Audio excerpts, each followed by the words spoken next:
Welcome students. पिछले lecture में आप लोगों के साथ जर्नल एंट्रीज कुछ केसेस मैंने डिस्कस किए थे और आज के लेक्चर में भी मैं कुछ स्पेशल केसेस हैं जर्नल एंट्री के जो आपके साथ डिस्कस करना चाहता हूं, जैसा कि डेप्रिसिएशन का केस है या लॉस हो रहा है हमारे फर्म को। तो वो केसेस क्या हैं जिसमें असेट की वैल्यू रिड्यूस होती है, उसके लिए हम क्या अकाउंटिंग ट्रीटमेंट करेंगे जर्नल एंट्री का, और साथ ही साथ कुछ और स्पेशल केस भी डिस्कस करेंगे इस वीडियो में। तो चलिए स्टार्ट करते हैं, मिलते हैं आपसे म्यूजिक के उस तरफ।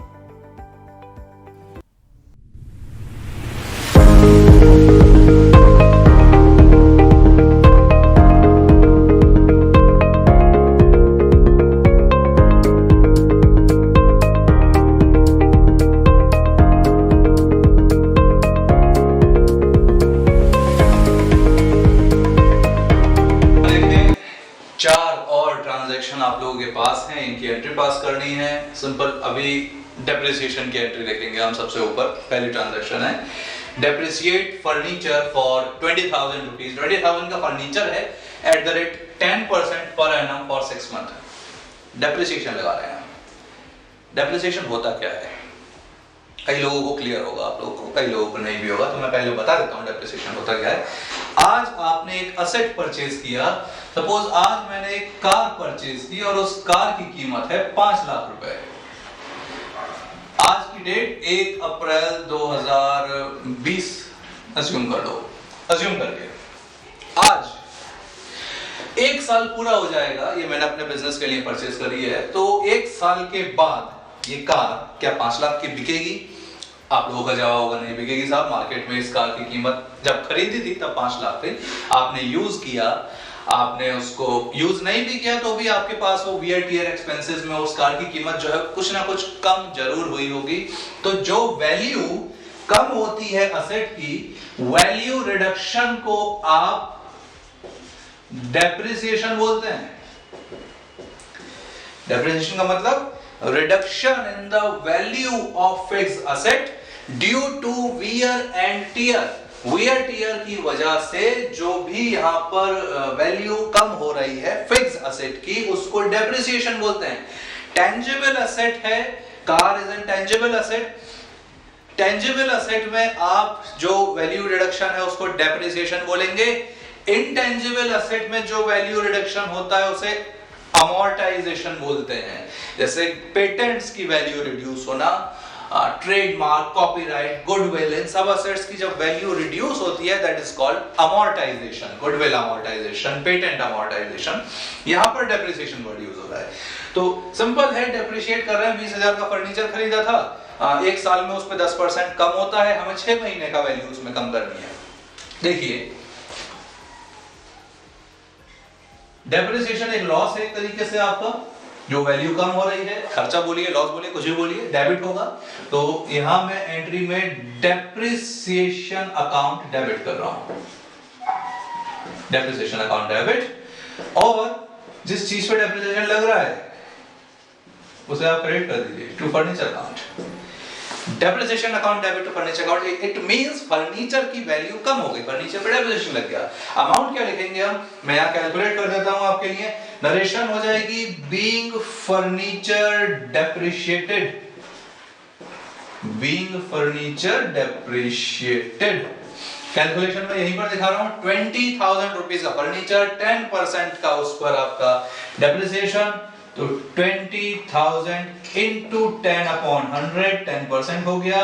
और 6 महीने का, पूरे साल का नहीं, यहाँ ये पर एनम दिया है, पूरे साल का नहीं है, आपको 6 महीने की ही वैल्यू रिड्यूस करनी है। तो 6 मंथ अपॉन 12 मंथ, 6 अपॉन 12। जब आपको पूरे साल का दिया है 12 अपॉन 12 मींस कुछ नहीं करना आपको मल्टीप्लाई में। यहाँ 6 मंथ का है 6 अपॉन 12, 4 मंथ का होगा 4 अपॉन 12, 3 मंथ का है 3 अपॉन 12। यहाँ आपका डेप्रिसिएशन आएगा 2000 अपॉन 2, 1000 रुपीस जी। आई होप ये डेप्रिसिएशन वाला केस बहुत अच्छे से क्लियर हुआ होगा, क्योंकि ये जरूरी है एग्जाम के पॉइंट ऑफ व्यू से। जो एग्जाम आ रहे हैं अभी, 11th क्लास के एग्जाम मे बी मार्च अप्रैल में हो, क्योंकि बोर्ड आपके मई में है। तो फाइनल एग्जाम कोशिश कर रहे हैं स्कूल वाले कि मार्च तक कंप्लीट करवा दिए जाएं। कोई दिक्कत नहीं है, यहाँ सीरीज काफ़ी लेट स्टार्ट हुई है हमारी इस साल, उसकी भी कोई दिक्कत नहीं है, सब कुछ कवर करवा देंगे, बहुत जल्दी कवर हो जाएगा। इसके बाद आते हैं रिसीव्ड कमीशन, 5000 कमीशन आपको मिला, रिसीव हुआ, देख लीजिए साहब, सेकंड एंट्री है। कमीशन मिल रहा है, इट मींस कैश मिल रहा है, कुछ ना कुछ आपको कैश या बैंक में अमाउंट रिसीव हो रहा होगा। कमीशन ऐसी कोई चीज मतलब इंटेंजिबल आपको तो नहीं मिलेगी, कैश मिलेगा उसमें। जैसे सैलरी पेमेंट कर रहे हैं तो सैलरी आपके पास से नहीं, कैश आपके पास से जा रहा है, सैलरी तो एक खर्चा है ना, तो सैलरी पेमेंट में कैश जाता है, रिसीव जो भी कुछ हो रहा है तो उसमें कैश आता है। कैश अकाउंट डेबिट कर दीजिए, cash account debit, commission is an income to commission account, commission account ₹5000 जी, ₹5000। इसके बाद है जो ये दो एंट्रीज हैं, इन्हें ट्रांजैक्शन को बहुत ध्यान से देखना है, मैं उधर इरेज कर देता हूं, उसके बाद में फिर हम इन दोनों एंट्रीज ट्रांजैक्शन पे आएंगे जी।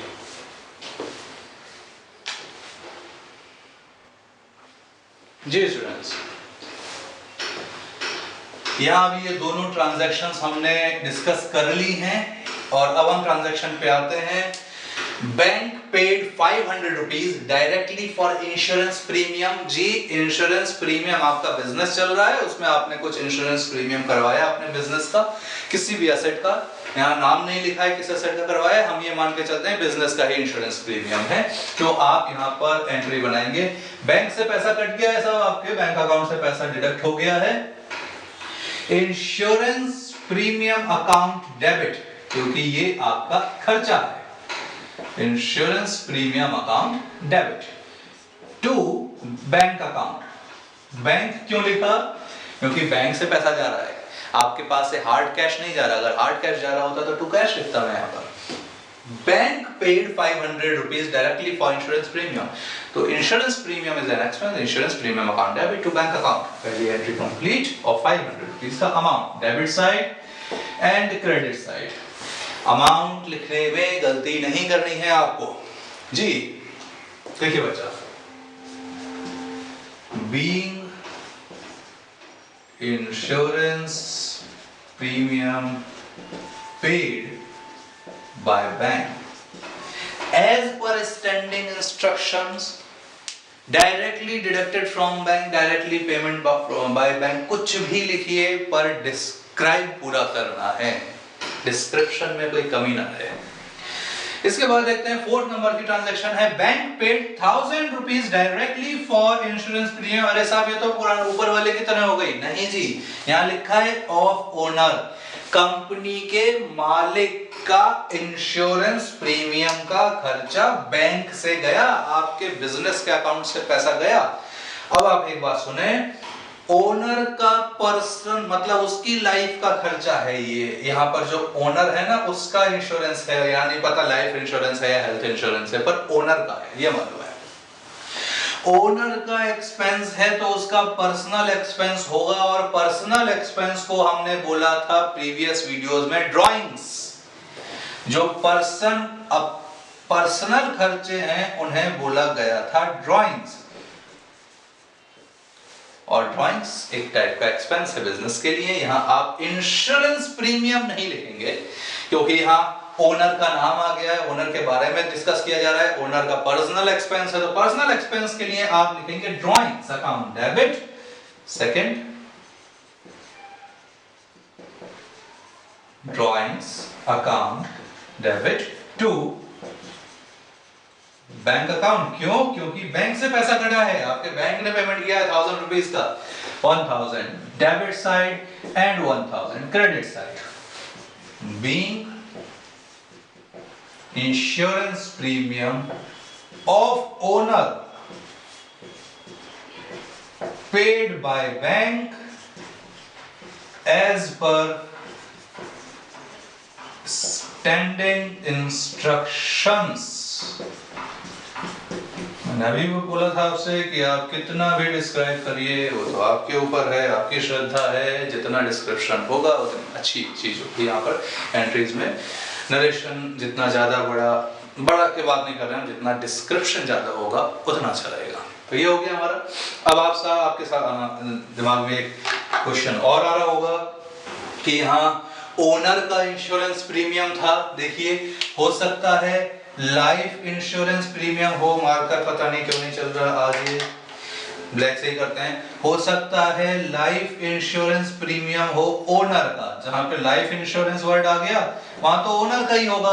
बिजनेस की एसेट का तो लाइफ इंश्योरेंस होगा नहीं, उनका जनरल इंश्योरेंस होगा। तो लाइफ इंश्योरेंस अगर है ओनर का, पर्सनल एक्सपेंस है ड्राइंग्स लिखेंगे जी। हेल्थ इंश्योरेंस है ओनर का, ड्राइंग्स लिखेंगे साहब, ड्राइंग्स। अगर ट्रांजैक्शन में लिखा है ओनर का इनकम टैक्स पेमेंट हुआ, income tax of 2000 rupees paid, बस। तो इनकम तो पर्सनल ओनर की होती है, इनकम टैक्स भी वो अपनी इनकम पे देगा, बिजनेस का खर्चा थोड़ी ना इनकम टैक्स। इनकम टैक्स उसका पर्सनल खर्चा है क्योंकि उसकी पर्सन की खुद की इनकम पे टैक्स जा रहा है। तो इनकम टैक्स भी ड्राइंग्स की ही कैटेगरी में आएगा जी। अब आप पूछेंगे बिजनेस में भी तो प्रॉफिट कमाते हैं, उस पर जो टैक्स देते हैं, सुन लीजिए। एक फॉर्म होती है सोल प्रोप्राइटरशिप और एक फॉर्म होती है पार्टनरशिप, एक होता है जॉइंट स्टॉक कंपनी, और ऐसे ही बहुत सारी फॉर्म ऑफ ऑर्गेनाइजेशन होती हैं, Hindu undivided family and corporate societies, बहुत सारी होती हैं, ठीक है। तो वो तो हम इनकम टैक्स के पॉइंट ऑफ व्यू से आगे देखेंगे। लेकिन जो सोल प्रोप्राइटरशिप टाइप की फर्म होती है, इसमें क्या होता है, इसमें ओनर एक ही है, वो जो पैसा कमा रहा है सब उसका है, तो वो अपनी ही इनकम पे टैक्स देगा, और इनकम पे जो टैक्स देगा वो अकाउंट में रिकॉर्ड नहीं करेगा। पहली बात, अगर कर लिया है ट्रांजैक्शन रिकॉर्ड तो ड्राइंग्स के नाम से आएगी। दूसरी बात, ठीक है। अब हम आते हैं जॉइंट स्टॉक कंपनी पे। अगर कंपनी प्रॉफिट कमा रही है, कंपनी के प्रॉफिट को बोलते हैं EBIT। मैं स्टार्टिंग से मैं इस चीज को बता रहा हूं, earning before interest and tax. इसमें से इंटरेस्ट माइनस करते हैं, फिर टैक्स माइनस करते हैं, तो ये जो टैक्स होता है that is called corporate tax. ये अलग है, ये इनकम टैक्स से टोटली एक अलग चीज है। तो कंपनी की अर्निंग पर जो टैक्स लगता है वो है कॉर्पोरेट टैक्स। और इसके बाद हम यहाँ पर देखें कि पर्सनल सोल प्रोप्राइटरशिप में अगर पर्सन की इनकम पे टैक्स लग रहा है, वो तो एक ही पर्सन की इनकम है तो उसे इनकम टैक्स बोलेंगे। इनकम टैक्स आपका ड्राइंग्स की कैटेगरी का है, कॉर्पोरेट टैक्स तो कंपनी का खर्चा है, ये ड्राइंग्स थोड़ी हो गया। कॉर्पोरेट टैक्स ड्राइंग नहीं होता। कॉर्पोरेट टैक्स के लिए जॉइंट स्टॉक कंपनी में अलग अकाउंटिंग ट्रीटमेंट होते हैं। लेकिन अभी हम बेसिक बात कर रहे हैं, क्योंकि यहाँ जो अकाउंट्स आप लोग पढ़ रहे हैं अभी, जैसे हम बोले कि this is basic book keeping and accountancy शुरू हुई है यहाँ पर। तो यहाँ हम बात करेंगे सोल प्रोप्राइटर की। सोल प्रोप्राइटर इनकम टैक्स पे करेगा, दैट इज कॉल्ड ड्राइंग, क्योंकि उसका पर्सनल खर्चा है। Life insurance premium drawings, health insurance premium of owner drawings, सब कुछ ड्राइंग्स के नाम से आएगा। ऐसे कोई भी नाम आप एंट्रीज में रिकॉर्ड नहीं करेंगे। इनकम टैक्स डेबिट नहीं होगा, हेल्थ इंश्योरेंस डेबिट नहीं होगा, लाइफ इंश्योरेंस प्रीमियम डेबिट नहीं होगा, only drawings account debit to bank और टू कैश अकाउंट, जो भी यहाँ पर पेमेंट का मोड है उसके अकॉर्डिंग। आई होप ये बात आप लोगों को क्लियर हुई होगी। तो चलिए इसके बाद यहाँ आज हम ये लेक्चर कंप्लीट कर रहे हैं आज का। Rest of the portion will be discuss in next video, जिसमें मैं कुछ और एडिशनल एंट्री आपके साथ डिस्कस करूंगा। कौन सी एंट्री होंगी ये तो जी वीडियो की स्टार्टिंग में ही पता चलेगा आपको, लेकिन आज हम यहीं पे खत्म कर रहे हैं ये लेक्चर। बने रहिए इस सीरीज में मेरे साथ, अकाउंटिंग सीरीज में, in order to improve your accounting skills. Thank you so much.